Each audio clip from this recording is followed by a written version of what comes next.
मोठी दुर्घटना टळणार की घडणार? आराईतील शेतात मृत्यूचा सापळा.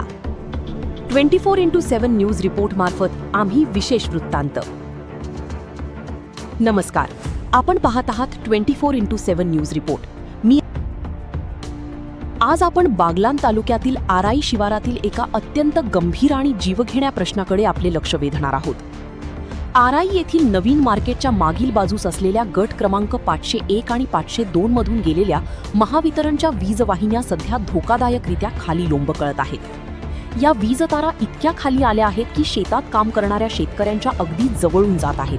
त्यामुळे कोणत्याही क्षणी मोठी दुर्घटना घडू शकते. या शेताचे मालक सुभाष हरी देवरे आणि शांताराम हरी देवरे यांनी अनेक वेळा संबंधित वीज वाहिन्या विभागाकडे तक्रार करूनही अद्याप कोणतीही ठोस कारवाई झालेली नसल्याचा आरोप केला आहे. शेतकऱ्यांचे म्हणणे आहे की त्यांच्या कुटुंबाचा संपूर्ण उदरनिर्वाह शेतीवर अवलंबून आहे. त्यामुळे जीवाला धोका असूनही त्यांना रोज शेतात जाऊन काम करावे लागत आहे. प्रत्येक दिवस भीतीच्या सावटाखाली जात आहे. एक प्रश्न येथे उपस्थित होतो. एखादा निष्पाप शेतकरी किंवा शेतमजूर विजेचा धक्का बसून मृत्युमुखी पडल्यानंतरच प्रशासन जागे होणार का? दुर्घटना घडण्याची वाट पाहण्यापेक्षा ती रोखण्यासाठी तातडीने पावले उचलणे अधिक महत्त्वाचे नाही का?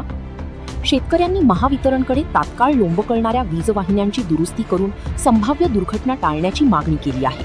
अन्यथा भविष्यात कोणतीही जीवितहानी झाल्यास त्याची संपूर्ण जबाबदारी संबंधित विभागाची राहील, असा इशाराही त्यांनी दिला आहे. 24x7 न्यूज रिपोर्ट मार्फत आम्ही संबंधित प्रशासन आणि महावितरण विभागाला विनंती करतो की या गंभीर प्रकरणाची तातडीने दखल घेऊन आवश्यक ती कार्यवाही करावी, कारण मानवी जीवापेक्षा मौल्यवान दुसरे काहीही नाही. या विषयाबाबत आपले मत काय आहे? कमेंट करून नक्की कळवा. अशाच स्थानिक, विश्वासार्ह आणि जनहिताच्या बातम्यांसाठी 24x7 न्यूज रिपोर्टला सबस्क्राईब करा, व्हिडिओला लाईक करा आणि जास्तीत जास्त शेअर करा. उमेश मोरे, मुख्य संपादक, 24x7 news report, Satana, Nashik. आमच्या शेतातून तारं गेलेले ट्रॅक्टर येण्यासाठी ते डायरेक्ट सायलेन्सर तारेला लागते. तारांचं बंदोबस्त करा, ते तुमचं करा. जरा एखादा फोन वगैरे टाकामध्ये